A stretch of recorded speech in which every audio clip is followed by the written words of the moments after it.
everybody, this is Pony from Vantage Robotics, the Director of Customer Success. I thought I'd take a few minutes to talk you guys through on how to pair Vesper to Vision2. Now keep in mind, when the equipment is delivered to you, Vesper and Vision2 are already paired, and out of the box you should be streaming video once you power on the system. Example is, if you want to pair this drone to another controller, you manually would have to pair. As far as the process goes, I'm going to take my Vision2, I'm going to insert the SRM, the swappable radio module, fully seat it, make sure it's clicked, it's nice and there tight. I'm going to hold down the power button until I see the Vantage Robotics logo, and then I'm going to let go. I'm going to set that aside. I'm going to let the Vision2 fully boot until it gets to the Q ground control home screen. All right, so as I'm doing this, notice that I'm keeping the battery out of the drone at this time. And from the home screen, I'm going to tap the Q, go to settings, I'm going to tap Vantage Radio. So going from top to bottom, in the general category, just ensure that micro hard, meaning Vesper, is checked, and enable Vantage Radio is checked as well. In the connection status section, make sure that the controller is showing waiting for connection in this area. This is the indicator that your SRM is functioning properly. All right, moving on to the network settings section. For the encryption key, any alphanumeric sequence will do. Just make sure that it is 16 characters at a minimum. For the network ID, there's no really set amount of characters that is required. However, just make it unique. So the encryption key and the network ID, it is a good rule of thumb to have differing encryption keys and network ID between multiple users working in close proximity of each other. So if we have like 3 Vision2s flying 3 drones, just make sure that the encryption key and the network ID are different. All right, for channel frequency, go ahead. It doesn't matter what frequency you choose in whatever band you're using, but just select a frequency and then tap apply. And then the radio is configuring itself to change frequencies. Now, just the radio itself on the controller. All right, I have done that. Now, if you notice, the next box down says frequency hopping.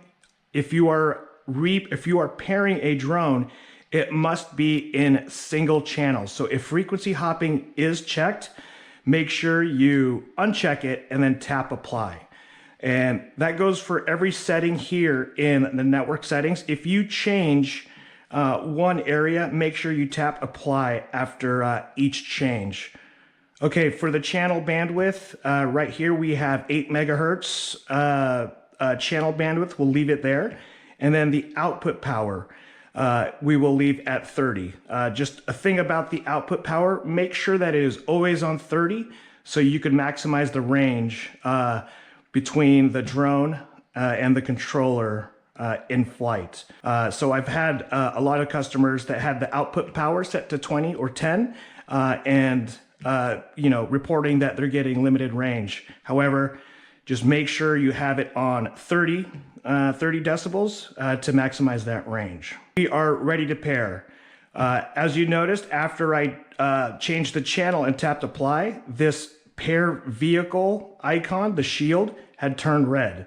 All right, what I'm gonna do is tap that red shield and it'll pop up a QR code. And next, I'm gonna take my Vesper, put the battery in,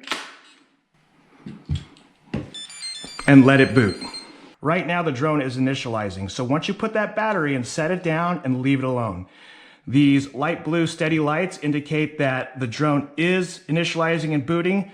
The gimbal is stabilizing and it is getting ready to fly. Do not try to attempt to put the drone in pairing mode when these solid light blue lights are showing. Wait till they start pulsing either blue or green. Now that the tail lights are blinking dark blue, I can now put the drone into pairing mode. Grab the drone like so.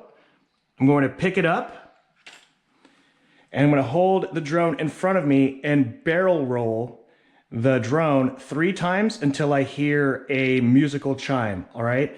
As far as the tempo, just nice and smooth, don't rush it.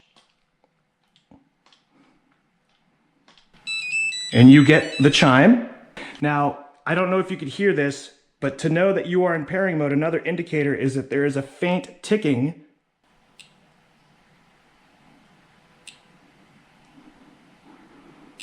indicating that it is in pairing mode.